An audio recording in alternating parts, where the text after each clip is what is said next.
నైరుతి రుతుపవనాల రాకతో వర్షాకాలం మొదలైంది. రోడ్ల మీద నీరు నిల్వ ఉండకుండా చర్యలు తీసుకోవాల్సిందే, లేదంటే వరద నీరు ఇళ్లలోకి పారుతుంది. డ్రైనేజీ మ్యాన్ హోల్స్ వ్యర్థాలతో మూసుకుపోయి రోడ్ల మీద వరదలా పారి వాహన రాకపోకలకు, పాదచారులకు తీవ్రమైన ఇబ్బందులు ఏర్పడి జనజీవనం కుంటుపడుతూ నానా రకాల కష్టాలు పడవలసిందే. Greater Hyderabad municipal corporation commissioner Ronald Ross IAS ప్రధాన కార్యాలయమైన జీహెచ్ఎంసీలో వివిధ శాఖల ఉన్నత అధికారులతో మాన్సూన్ ఎమర్జెన్సీపై తీసుకోవాల్సిన చర్యల గురించి సమీక్ష నిర్వహించినట్లుగా తెలుస్తుంది.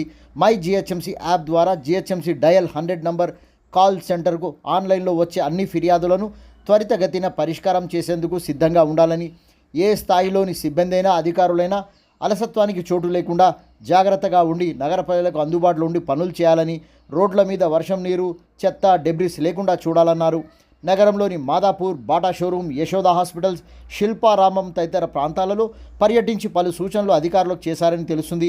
రోడ్ల మీద నీరు నిల్వ ఉండకుండా శాశ్వత పరిష్కారం అవసరమైన ప్రతిపాదనలు తయారు చేసి పంపించాలని ఇంజనీరింగ్ విభాగానికి చెందిన అధికారులను ఆదేశించిన రోనాల్డ్ రోస్ ఈ సమావేశంలో K Srivastava, Sneha Sabarish, ENC Ziauddin, CE Devanand, SE Shankar, additional కమిషనర్లు, డిప్యూటీ కమిషనర్లు తదితర అధికారులు పాల్గొన్నట్టుగా తెలుస్తుంది.